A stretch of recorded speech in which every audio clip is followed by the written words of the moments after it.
ഇന്ന് പുലർച്ചെ 1:30 നിമ ആശുപത്രിയിൽ ഇത്തരത്തിലുള്ള ഞെട്ടിപ്പിക്കുന്ന ഒരു സംഭവം ഉണ്ടായിരിക്കുന്നത്.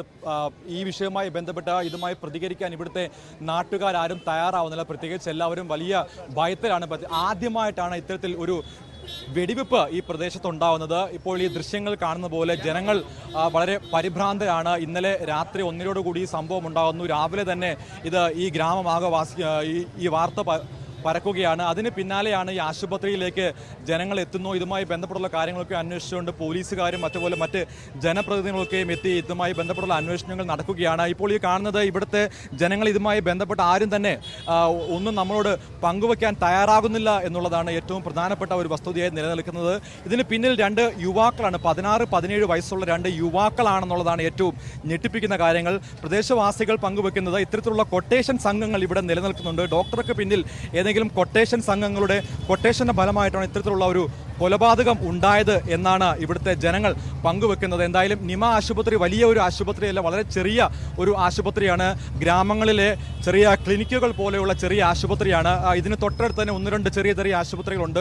എന്തായാലും ഈ CCTV ദൃശ്യങ്ങളിൽ നിന്ന് ഈ പ്രതികളെ പറ്റിയുള്ള വിവരങ്ങൾ കൃത്യമായി തന്നെ പോലീസിന് ലഭിച്ചിട്ടുണ്ട്. 16-17 വയസ്സുള്ള 2 യുവാക്കളാണ് ഇതിന് പിന്നിൽ വന്നിട്ടുള്ളത്. എന്തായാലും ഇതുമായി ബന്ധപ്പെട്ട് ആം ആദ്മി പാർട്ടിയുടെ വാർഡ് കൗൺസിലർ നമ്മോട് വ്യക്തമാക്കുന്നത് ഈ വിഷയത്തിൽ പോലീസിന്റെ ഭാഗത്തുനിന്ന് കൃത്യമായ വീഴ്ച ഉണ്ടായിട്ടുണ്ട്. പോലീസ് ഇതുമായി ബന്ധപ്പെട്ട് അന്വേഷണങ്ങളൊന്നും ഉണ്ടാകുന്നില്ല.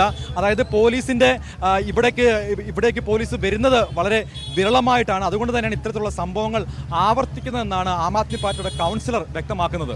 रात को 2 जने आते हैं, चाहे आपसी चिटबंदी हो कुछ भी हो, लेकिन जब आदमी बाहर से आएगा, अगर यहाँ के लोकल होते तो एक बार को समझ में आ जाता कि भाई दूसरी गली से निकल के आ गए। लेकिन वो सुनने में आ रहा है कि उनको ये भी पता है कि 2 दिन से वो यहाँ पे जो है आ रहे हैं, 2 दिन से आ रहे हैं। तो वो 2 दिन से आ रहे हैं, लगातार आ रहे हैं, उनके पास फुटेज है, सब कुछ है, तो वो मीडिया को क्यों नहीं देता फोटो? दिलाए ना फोटो। फिर वो कौन थे लोग, किन्होंने गोली मारी, उनको बताए ना।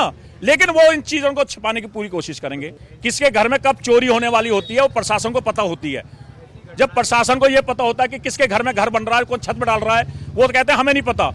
नशा बट रहा है, हम कहते हैं कि नशा बट रहा है, कह रहे हमें नहीं पता।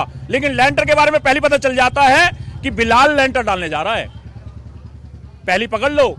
छत जब डलेगी, जब पहले उनकी जेब में कुछ आ जाएगा। ഇന്നലെ ഈ ആശുപത്രിയിൽ നിന്നും ഡിസ്ചാർജ് ആയിട്ടുള്ള ഒരു വനിത അവരുടെ മാതാവിനെയും കൊണ്ട് ആശുപത്രിയിലേക്ക് എത്തിയതാണ്. അവരും പറയുന്നത് ഈ ഡോക്ടർ, അതായത് ഈ ജാവേദ് അക്തർ എന്ന് പറയുന്ന ഡോക്ടറാണ് തന്റെ മാതാവിന് മരുന്ന് നൽകിയത്.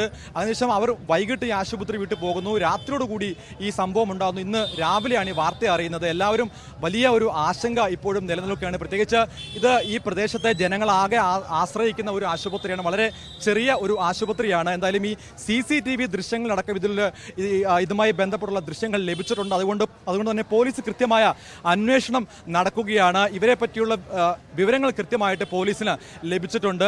ഡൽഹിയിലെ ഛത്തർപൂരിൽ നിന്നും നിമ ആശുപത്രിക്ക് മുൻപിൽ നിന്നും ഇമ്രാൻ അൻസാരിക്കൊപ്പം സജു തോമസ്, മീഡിയ 1.